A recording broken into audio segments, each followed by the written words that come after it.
সমাধান চাও যদি জীবনে মরণে, ফিরে যাও খুঁজে নাও চোখ রাখো কোরআনে। সমাধান চাও যদি জীবনে মরণে, ফিরে যাও খুঁজে নাও চোখ রাখো কোরআনে। তবেই পাবে সুখ শান্তির ঠিকানা, তবেই পাবে সুখ শান্তির ঠিকানা, যদি মেনে নাও তুমি মনে প্রাণে। সমাধান, সবাই বলেন, সমাধান চাও যদি জীবনে মরণে, ফিরে যাও খুঁজে নাও চোখ রাখো কোরআনে। সমাধান চাও যদি জীবনে মরণে, ফিরে যাও খুঁজে নাও চোখ রাখো কোরআনে। ঠিক না? এ বাণী সকলের নয় শুধু মুমিনের। কোরআন কি শুধু মুসলমানের নাকি সবারই? জোরে বলেন। হাজার হাজার লক্ষ মানুষ প্রতিদিন কালিমা পড়া কোরআনের ছায়া তলে আইসা তারা ধর্ম ইসলাম ধর্মের ছায়া তলে আসতেছে। তারা কোরআন প্রেমিক আর কোরআনের পাগল হচ্ছে কি হচ্ছে না? তাইলে বোঝা গেল কোরআনটা সকলের কথা। বলেন ঠিক কিনা? এ বাণী সকলের নয় শুধু মুমিনের, যারাই চলবে মেনে ফল পাবে কোরআনে। ঠিক হইল না? ঘরে বলো কি রাষ্ট্রে বলো, ঘরে বলো কি রাষ্ট্রে বলো, অশান্তি দূর করে শান্তি আনে। সমাধান, সমাধান চাও যদি জীবনে মরণে, ফিরে যাও খুঁজে নাও চোখ রাখো কোরআনে। সমাধান চাও যদি জীবনে মরণে, ফিরে যাও খুঁজে নাও চোখ রাখো কোরআনে। ঠিক না? আজকের থেকে আমরা মনে করব দোস্ত সমাধান দেয় কি? জোর হলো না? আমার আল্লাহ নামাজের সমাধান কোরআনে দিছেন না দেন নাই? যাকাতের সমাধান কোরআনে আছে না নাই? পর্দার সমাধান কোরআনে আছে না নাই? বিবাহের সমাধান কোরআনে আছে না নাই? যাকাতের সমাধান কোরআনে আছে না নাই? ব্যবসা বাণিজ্যের সমাধান কোরআনে আছে না নাই? আমার ভাইরা, কোরআনের মধ্যে একটা জায়গা পাবা না যে জায়গা আমার আল্লাহ সমাধান দেয় নাই। সব বিষয়ের সমাধান আমার আল্লাহ কোরআনে দিচ্ছে না দেয় নাই? কোরআন মানবে যারা কামিয়াব হবে তারা, কোরআন মানবে না যারা কপাল পুড়বে তাদের কথা। বলেন ঠিক কিনা? এই কোরআনের আলোচনা শুই না কিছু লোকজন আছে তারা ওয়াজে আসে পাগলের মতো। নিবুর কাছে কথা কওয়া যাবি না? জোরে কন, আরো জোরে। আর কি দ্বিতীয়বার বলান লাগবে নাকি? আমার ভাইরা, এক শ্রেণীর লোকজন কোরআনের তেলাওয়াত শুনলে তাদের ঈমান বাড়ে, আর এক শ্রেণীর লোকজন আছে কোরআনের তেলাওয়াত শুনলে মাথায় টুপি, মুখে দাড়ি, গায়ে লম্বা জামা, এরপরও তাদের ঈমান আরো নষ্ট হয়। কেমনে হয় বলতে পারেন হুজুর? এটা প্রধানমন্ত্রীর এলাকার কথাবার্তা, যা করবেন বুঝে শুনে করবেন। আমি বলবো আমিও তো এলাকার সন্তান। ও দোস্ত, আমার আল্লাহ কুরআনুল কারীমের মধ্যে বলেন, ওয়াইদা তুলিয়াত আলাইহিম আয়াতুহু যাদাতুহুম ঈমানা।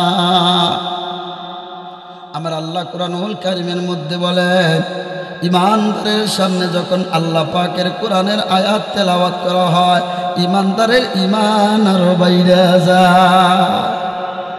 কার কথা? জোর হলো না? আল্লাহর কথা। আমার ভাইরা, একবার তাম বিশ্বের মধ্যে একটা কনফারেন্স হইল। বিশ্বের মধ্যে এমন বড় একটা কনফারেন্স, সারা পৃথিবীর সব ধর্মের মধ্যে যারা লিডার আর কেডার আছে, সব ধর্মের গুরু যারা আছে, জ্ঞানী যারা আছে, তাদেরকে এক জায়গায় ডাইকা যার যার ধর্মের ব্যাপারে একটু করে সময় দেওয়া হবে। যার যার ধর্মের বড়ত্ব সে আলোচনা করবে। এই কনফারেন্সের মধ্যে মুসলমানেরও দাওয়াত আছে। মুসলমানের দাওয়াত থাকবেই না কেন? পৃথিবীর জমিনে ধর্ম যদি থাকে সেটা হলো ইসলাম ধর্ম। কথা বলেন ঠিক কিনা? ইসলাম ধর্ম এটা আমাদের ধর্ম না, এটা আল্লাহর মনোনীত ধর্ম। ইন্নাদ-দীন ইনদাল্লাহিল ইসলাম। ওরে দুনিয়ার জমিনে যত ধর্ম আছে তার মধ্যে আমার আল্লাহর মনোনীত, আল্লাহর পছন্দের ধর্ম, আল্লাহর কবুলিয়াত ধর্ম হলো ইসলাম ধর্ম। কথা বলেন ঠিক কিনা? মুসলমানের দাওয়াত আসছে, এই মুসলমানের দাওয়াত আসার পরে সব ধর্মের লোকদেরকে সিদ্ধান্ত হয়েছে মাত্র 5 মিনিট করে সময় দেওয়া হবে। 5 মিনিটের ভিতরে তুমি তোমার ধর্মের বড়ত্বর বর্ণনা করবা। ওই ধর্মের ভিতরে হিন্দুরা আছে, বৌদ্ধ আছে, খ্রিস্টান আছে, সব ধর্মের লোকেরা 5 মিনিট করে সময় পেয়ে যার তার ধর্মের বড়ত্বর কথা বললে শেষ করতেছে। যার যার ধর্মের বড়ত্বর কথা বললে শেষ। আমিও আজে আসছি, আমি এখন আমার ধর্মের বড়র কথাই তো বলবো। কথা বলেন ঠিক কিনা? আমি যেমন আমার ধর্মের বড়ত্বর কথা বলতেছে, ওরা ওদের ধর্মের বড়ত্বর কথা বলতেছে। এইবার এক এক করে যখন সব ধর্মের আলোচনা শেষ হয়ে যায়, মুসলমানের কাছে যখন আসলো মুসলমান ধর্মের আলোচনা করার জন্য, ও মুসলমান তোমরা এবার তোমাদের ধর্মের বড়ত্বর কথা বলো। এর ভিতরে মুসলমানেরা আবার এক জায়গা বসে কয়েকজন মিলে পরামর্শ করে, বড় বড় বুজুর্গানে দিন, বড় বড় ধর্মের পণ্ডিত যারা ছিলেন, 5 মিনিটের ভিতরে কি ওয়াজ করব। জুনায়েদ আল ফরিদি আসলে যদি তার 2.5 ঘন্টা সময় লাগে একটা সাবজেক্ট বুঝাইতে, আমরা 5 মিনিটের ভিতরে কি ওয়াজ করে বোঝাতে পারবো? এই 5 মিনিটই তো আমরা ওয়াজ করে বোঝাইতে পারবো না। আজকে আমরা একটা সিদ্ধান্ত নিয়ে যাই। সিদ্ধান্তটা হইল, এই জায়গা কারি আব্দুল বাসেত আছে, ওই কারি আব্দুল বাসেতকে দিয়ে কোরআনুল কারীমের তেলাওয়াত দিয়ে বেঈমানদেরকে ধর্মের বড়ত্ব বুঝাই দেব। কিসের মাধ্যমে? তিলাওয়াতের মাধ্যমে। কিসের মাধ্যমে? তিলাওয়াত, বয়ান হবে না, শুধু তিলাওয়াত দিয়া। কারি আব্দুল বাসেতকে বলে দিল, ও কারি সাহেব, আজকে এই কনফারেন্সের ভিতরে কোনো বয়ান হবে না, এই কনফারেন্সের ভিতরে কোনো বয়ান হবে না, আলোচনা হবে না। কনফারেন্সের ভিতরে শুধুমাত্র আল্লাহর কোরআনের তেলাওয়াত হবে। কারি আব্দুল বাসেত বলে, আচ্ছা ঠিক আছে, তেলাওয়াত চলো। বেঈমানরা তো দাঁড়ায় রইছে, ঘড়ির টাইম নিয়ে একজন সময় মেনটেন করার জন্য দাঁড়ায় রয়েছে। 1 সেকেন্ডে এদিক ওদিক গেলে পারে সাথে সাথে বাধা দিয়ে দিবে। ও মুসলমান আর তেলাওয়াত করতে পারবা না, ঘড়ির টাইম নিয়ে দাঁড়ায় রয়েছে। এর ভিতরে কারি আব্দুল বাসেত তেলাওয়াত শুরু করছে। নাম শুনছেন না শোনেন নাই? কারি আব্দুল বাসেতের নাম শুনছেন না শোনেন নাই? আমার ভাইয়েরা, উনি যখন তেলাওয়াত করে এইভাবে শাহাদাত আঙ্গুলটা কানের ভিতরে দিয়ে তেলাওয়াত শুরু করে দেয়। উনি শাহাদাত আঙ্গুলটা কানের ভিতর দিয়ে যে শুরু করে দিছে, আউযু বিল্লাহি মিনাশ শাইতানির রাজিম, বিসমিল্লাহির রহমানির রহিম,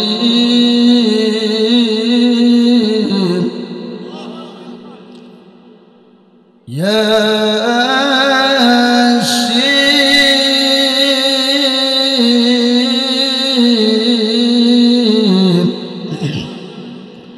ওয়াল কুরআনিল হাকীম,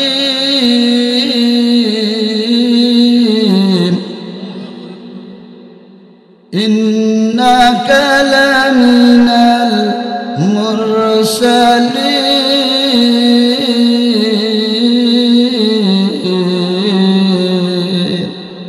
তেলাওয়াত করা শুরু করে দিয়েছে। দোস্তরে আমার, কারি আব্দুল বাসেতের তেলাওয়াত আর জুনায়েদের তেলাওয়াত কি এক? কারি আব্দুল বাসেত শাহাদাত আঙ্গুলটা কানের ভিতর দিয়ে যখন তেলাওয়াত শুরু করে দিয়েছে, যেই লোকটা ঘড়ির টাইম নিয়ে দাঁড়াইছিল তার আর খবর নাই দুনিয়ার। কিছু সময় পর আস্তে আস্তে হাতটা কাঁপতে কাঁপতে ঘড়িটা নিচে পড়িয়ে যায়। সুবহানাল্লাহ, বাড়ি যায় বোর কাছে জোরে কয় না, ঘড়িটা পড়িয়ে যায়। কারি আব্দুল বাসেতের দিকে তাকাই আছে সব ধর্মের পণ্ডিতেরা। কারি আব্দুল বাসিতের চেহারার দিক তাকাই রইছে একবারে চাতক পাখির মতো। সকলের চোখ দিয়ে পানি গড় গড় করে পড়তেছে। ও দোস্ত তেলাওয়াত শুরু হয়ে গেল। 10 মিনিট চলে যায়, কেউ তাকে সতর্ক করে না। 20 মিনিট চলে যায়, কেউ তাকে সতর্ক করে না। আধা ঘন্টা 1 ঘন্টা চলে যায়, কেউ সতর্ক করে না। একাধারে মাওলার কোরআনের তেলাওয়াত কারি আব্দুল বাসিত 6 ঘন্টা তেলাওয়াত করে। কয় ঘন্টা জোরে বলেন? 6টা ঘন্টা তেলাওয়াত করার পরে কারি আব্দুল বাসিত যখন তেলাওয়াত বন্ধ করে দিয়েছে, অজস্র সব ধর্মের মধ্যে বেঈমান যারা ছিল, বড় বড় পণ্ডিতেরা ছিল, তারা ঈশা গলা কাটা মুরগির মতো লাফালাফি করতেছে আর বলতেছে, কারি সাহেব আমাদেরকে কি শুনাইলা, এত তাড়াতাড়ি কেন বন্ধ করে দিলা? ওরে তুমি যার তেলাওয়াত আমাদের কি শুনাইছিলা, ওই তেলাওয়াত তাড়াতাড়ি চালু করে দাও, না করলে আমাদের জীবন মনে হয় বাঁচবে না। ও দোস্ত, কিতাবের ঘটনার ভিতরে আসছে, ওই মজলিসে বেঈমানদের ভিতরে 15 জন লিডার, সব ধর্মের বড় বড় পণ্ডিতেরা 15 জন লিডার আইসা একসাথে কালিমা পড়ে মুসলমান হয়ে যায়। এই জন্য আমার আল্লাহ বলেন, ওয়াইদা তুলিয়াত আলাইহিম আয়াতুহু যাদাতুহুম ঈমানা। ওরে ঈমানদারের সামনে যখন আমি আল্লাহর কোরআনের তেলাওয়াত করা হয়, ঈমানদারের ঈমান আরো বাইরে যায়। ঠিক কিনা? দেখবেন অনেক লোকজন আছে, তারা চলে আসবে বয়ানের ভিতরে, কারণ কোরআনের তেলাওয়াত হইতেছে, কোরআনের বয়ান হইতেছে। এইগুলো হলো ঈমানদারের লক্ষণ। জোরে বলেন কথা ঠিক কিনা? ও দোস্ত, কোরআনের কাছে আসলে পরে ঈমানদারের বেঈমানের ঈমান এসে যায়, কোরআনওয়ালার কাছে আসলে বেঈমান কালিমা পড়ে মুসলমান হয়ে যায়। ঠিক কিনা? জোরে বলেন। আল্লাহর নবী সাল্লাল্লাহু আলাইহি ওয়াসাল্লামের অবস্থাটা সেম।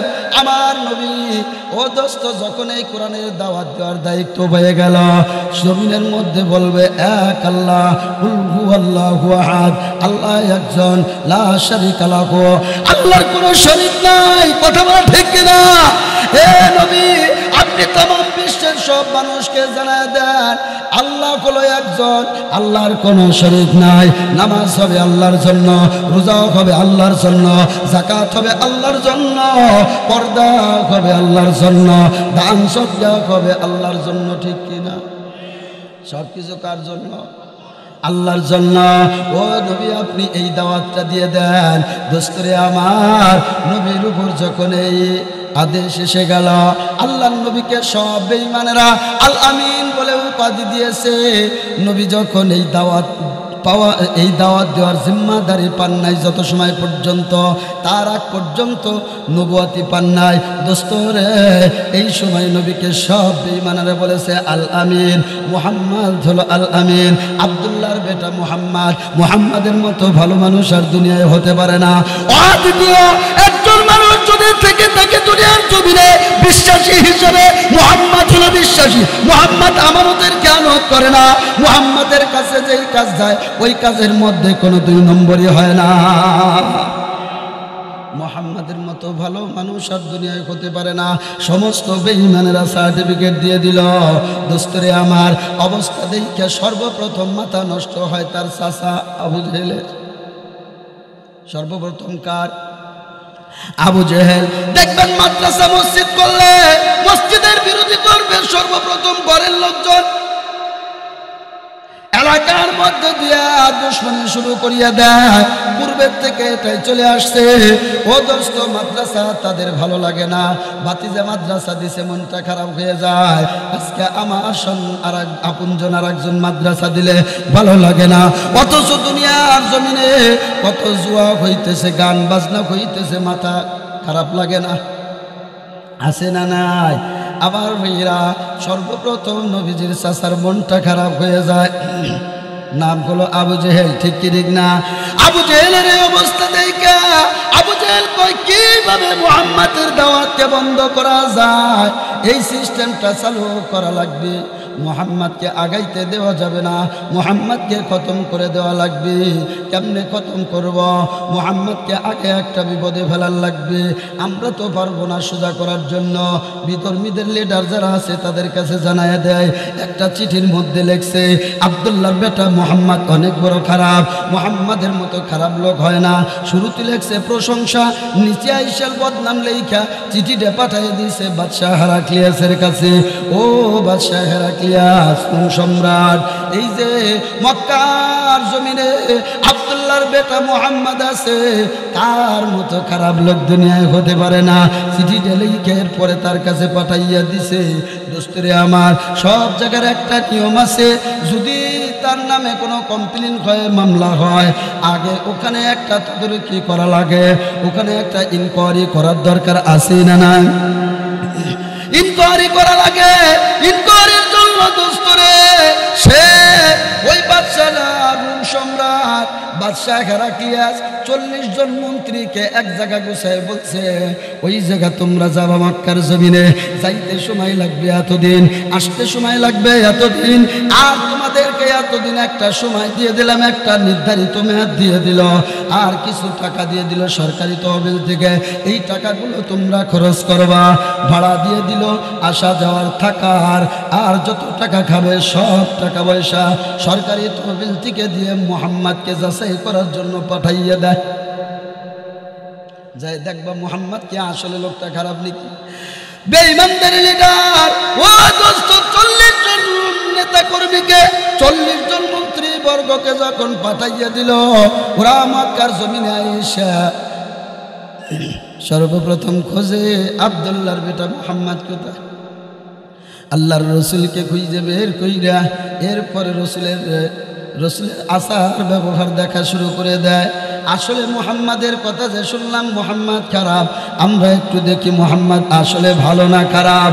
আমার ভাইরা এইবার মুহাম্মদকে খোঁজাখুঁজি শুরু করিয়া দেয়। মুহাম্মাদের নামাজ দেখি, মুহাম্মাদের সালাম দেখি, মুহাম্মাদের কোনো দুর্নীতি পাওয়া যায় কিনা তাই তালাশ করার জন্য ঘোরে। আসলে কি এটা জিএমবি নাকি ভালো লোক? নাউজুবিল্লাহ জোরে কন। সব দেখার জন্য তারা এসে গেছে 40 জনের একটা টিম। আইসা দেখে আব্দুল্লাহর বেটা মুহাম্মাদের জবান দিয়ে কোনোদিন মিথ্যা কথা বের হয় না, জোরে কন সুবহানাল্লাহ। আব্দুল্লাহর বেটা মুহাম্মাদের জবান থেকে কোনোদিন মিথ্যা কথা বের হয় না। মুহাম্মদ কাউকে কড়া কথা বলতে পারে না, মুহাম্মদ কাউকে গালি দেয় না, মুহাম্মদ কাউকে কষ্ট দেয় না। মুহাম্মদ বলে, যার হাত থেকে অপর মুসলমান নিরাপদ না থাকে সে আমার উম্মত না। ঠিক কিনা? আল্লাহু আকবার। আল্লাহর রসুলের আচার ব্যবহার, রসুলের কাজকর্ম দেখা 40 জনের ভিতরে অবস্থা খারাপ। 40 জন একই সাথে সিদ্ধান্ত নেয়, এই জগতে মানুষ দেখছি এমন মানুষ দেখি না, এই জগতে মানুষ দেখছি এমন মানুষ দেখি নাই না। এই মানুষটাকে রাইখে যদি আমরা একবার চলে যাই, কপাল পুড়িয়া যাবে, আর জীবনে হয়তো বা নাও পাইতে পারি। জোরে কয় না সুবহানাল্লাহ। আমরা একটা সিদ্ধান্ত নেই। কি সিদ্ধান্ত? ওই 40 জন আলাদা বইছে, কয় তুই কেমন দেখলি মুহাম্মদ রে? চোখের পানি সাইডে দিয়ে কয়, এমন ভালো মানুষ দুনিয়ায় হতে পারে না। এক এক করিয়া 40 জনের সিদ্ধান্ত নেয়। ওর ভিতরে একজন বলে ওঠে, ভাই আমার মনের একটা কথা কি কব। কয় কি কথা? কয় আমার মনে চায় এই মুহাম্মাদের হাতে হাত মিলে কালিমা পড়ে মুসলমান হইয়া যায়। 40 জনের একজন বলে আমি মুসলমান হব। পাশের থেকে আর একজন কয়, দোস্ত সাহস বাড়াইয়া দিছ, আমারও মুসলমান হইতে মনে চায়। পাশের থেকে আর একজন কয়, ভাই আমারও তো দিলের খবর এইটা। আর একজন কয়, আমারও দিলের খবর এইটা। 40 জন একই সাথে কয়, আমারও মনে চায় মুসলমান হইতে। আমরা যদি এই মানুষটাকে রাইখে চলিয়া যাই, হয়তো বা আর জীবনে এমন মানুষ পাওয়া যাবে না। জোরে জোরে সুবহানাল্লাহ। আমার ভাইরা 40 জন একই সাথে রাসূলের কাছে যাইয়া কালিমা পড়ে মুসলমান হইয়া যায়, আল্লাহ মুসলমান হইয়া যাইয়া এরপরে সিদ্ধান্ত নিয়ে ফেলাইল রাসূলের কাছে আসছি, আর কোনোদিন বাড়ি যাব না। সুবহানাল্লাহ কয় না? ও দোস্ত, রসুলের পাগল যারা ছিল তারা কয় এক লুকমা ভাত পাইবা না পাই, রসুলের চেহারাটা ঠিক মতো দেখবো। কুনি মানাম রাকবি ও পায়দার দাহ নজর তুম, কুনি মানাম রাকবি ও পায়দার। যাই হোক, সেটা ভুলে গেছি ভাইরা আমার। আল্লাহর রসুলের সাহাবারা ছিলেন এমন সাহাবা, রসুলকে না দেখে না 3 বেলা না খেয়ে থাকতে পারতো, রসুলকে না দেখে থাকতে পারতো না। আল্লাহ নবী একবার বেঈমানদের যতগুলো লিডার আসছে তারা আসছে, নবীজিকে আইসে বলে মুহাম্মদ, আমাদের মনে চায় আমরা আইসে একটু তোমার দরবারে সুন্দর সুন্দর কিছু কথা আমরা শুনি। এই দিক দিয়ে একবারে সরাসরি বাতাসটা আমার মুখের মধ্যে আসতেছে। সব বেঈমানদের লিডার যারা ছিল, আবু জাহেল, উতবা, সাইবা, এ জাতীয় যারা যারা ছিল, এরা এসে দল পাকায় বলে যে মুহাম্মদ, তোমার মুখের কথা শুনতে মন চায়, আসলে অনেক শুনি বলাই সামনে আসে, কিন্তু মুহাম্মদ তোমার দরবারে এমন কিছু কিছু লোক আসে,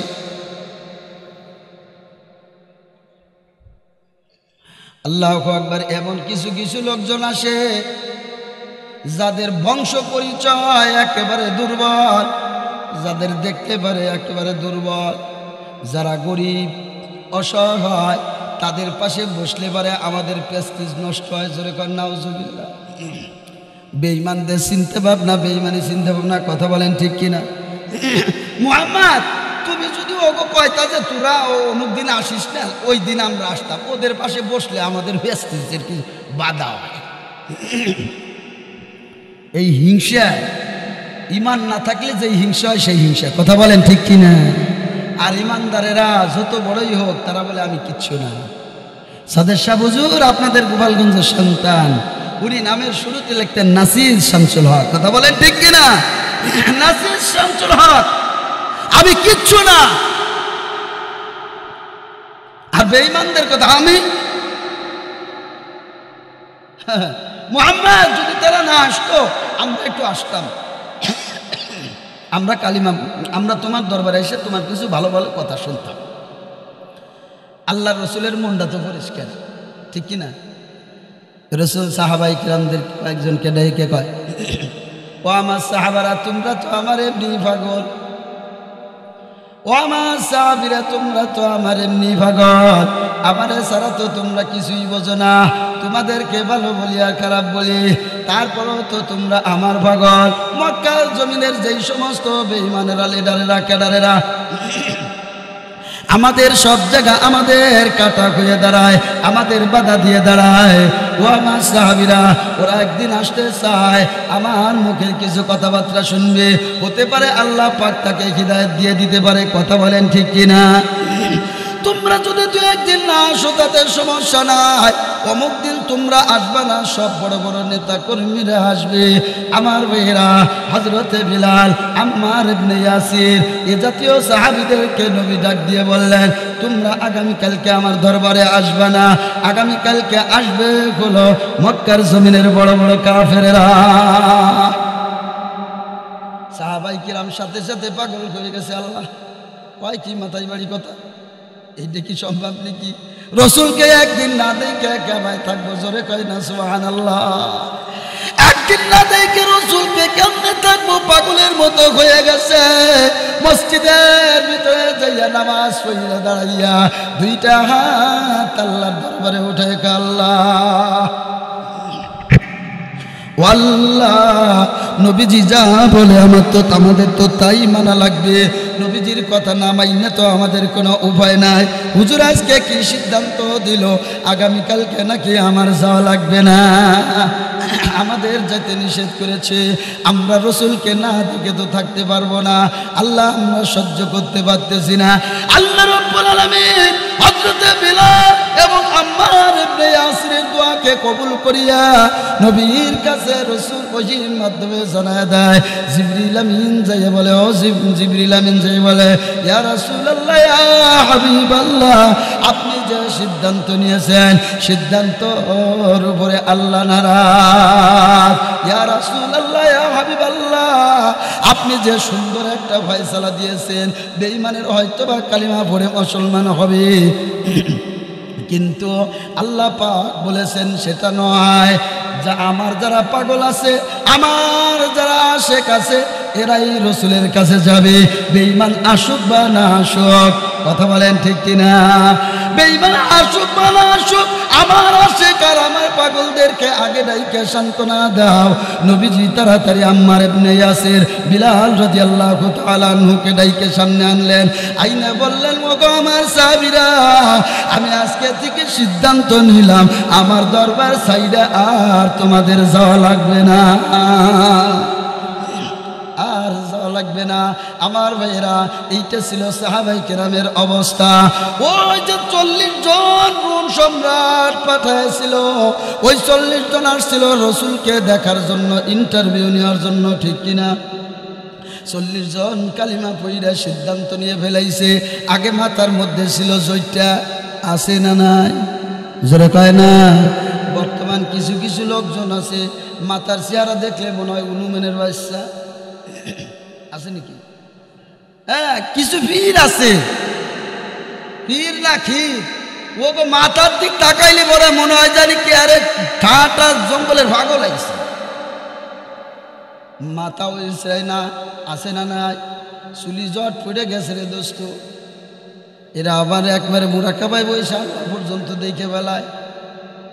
আবার কিছু কিছু যুবকরা আছে, যুব সমাজ, তোমরা আছো নাকি, মাথার মধ্যে চুল রাখে, চুল দিয়ে সাইনবোর্ড লাগাইছে ব্রাজিল। না, সবাই কয় না। মাথার দিক তাকাইলে মনে হয় এটা ব্রাজিলের জন্মদাতা, ব্রাজিলের সাওয়াল এটা, আর আটটার দিক তাকাইলে বোঝা যায় এটা আর্জেন্টিনার বাচ্চা। কথা কয়? ও দোস্ত, কোনোটার মাথার দিক তাকাইলে বোঝা যায় এটা ক্রিকেটার অমুক খেলোয়াড়ের বাচ্চা মনে হয় এটা। উড়ে ভাগো সেমনি রেজা পাগল হয় তাকে জন্য বাবারে বাবা। মাঝে মাঝে দেখা যায় নায়কটা যদি কোনো সময় সুস্থ হয়ে পড়ে, অনেক মহিলারা একা একা ইষ্ট করে মারাই যায়। কি ভালোবাসা তাদের! আমার ভাইয়েরা, এই ধরনের চুল আছে না নাই? মাথার মধ্যে দলের যে প্রতীক আছে, প্রতীককে বানায় নাফিদ দিয়া। কথা কয়? বোঝে নাই আমার কাকা, মানে সরাসরি মাথার মাঝখানে নৌকে বানায় এলাকাইটা, আবার কেউ ধানের শীষ বানায়। কথা কয়? বট গাছের পাগল আবার বট গাছের ছায়া খায়। কিন্তু বাংলাদেশে এত জায়গা ঘুরলাম, নাবিদের দোয়ানে 60-70টা মাথার থাকে। এই 60-70টা মাথা যদি জিজ্ঞেস করে, ভাই এটা কিনা, কয় এটা ব্রাজিল, এটা আর্জেন্টিনা, এটা অমুক, এটা তমুক, এটা আওয়ামী লীগ কাটিন, এটা বিএনপি কাটিন, এটা চোর কাটিন। চোর কাটিনও তো আছে, আছে না নাই? সুরিয়ালি কাটিন করে কি, একবারে ডাইরেক্ট এমুড়ে এক পোস্ট, এমুড়ে এক পোস্ট করে দেয় যোগ। এই যোগটার নাম হলো চোর কাটিন, আছে না নাই? কিন্তু দেখবেন, জিজ্ঞেস করবেন যে তুমি মোহাম্মদ মার্কা কাটিন কোটা, ও আবার কারে কয়, আছে না নাই? 95% মুসলমানের দেশে মোহাম্মদ মার্কা কাটিন পাওয়া যায় না, দুনিয়ার অশ্লীলতার কাটিন পাওয়া যায়। এমনকি কিছু কিছু বেডার বিটি আছে, এদের চেহারার দিক তাকাইলে বোঝা যায় না এটা বিটা না বিটি। কথা কয় না? লাআনাল্লাহুল মুশাব্বিহিনা বিনার রিজালি বিন নিসা ওয়াল মুশাব্বিহাতিন নিসাই বির রিজাল। নবী আমার বলেন, যেই সমস্ত মহিলারা পুরুষের সুরের ধরে, তাদের উপর আল্লাহর লানত। সুজ জোরে কথা বলো, আরো জোরে কন। জোর হলো না? এ যুবক, বুঝছি তোকে সাতানো লাগবে, যুবকদের একটু সাথে দিছি আস্তে আস্তে। অনেক মহিলা আছে যাদের পোশাক আদিতে মনে হয় এটা পুরুষ, মহিলা না। আবার অনেক পুরুষ আছে যাতে পুরুষ দেখলে মনে হয় এটা মহিলা, আছে না নাই? নবীজি বলেন, ওদের দুই গ্রুপের উপরে আল্লাহর লানত। দুই গ্রুপের উপরে কার লানত? আল্লাহর লানত। লানাল্লাহুল মুশাব্বিহিনা মিনার রিজালি বিন নিসা ওয়াল মুশাব্বিহাতিন নিসাই বির রিজাল। নবী আমার বলেন, যেই সমস্ত মহিলারা পুরুষের সুরত ধরবে আর যেই সমস্ত পুরুষেরা মহিলাদের সুরত ধরবে, উভয়ের উপর আল্লাহর লানত। বর্তমান আছে না নাই? হইল কি? চতুর্থ কুয়াশা আসতেছে, আল্লাহ মাফ করুক, সাইড পর্দা থাকা দরকার ছিল। ভাইরা আমার, এদের উপরে আল্লাহর কি লানত।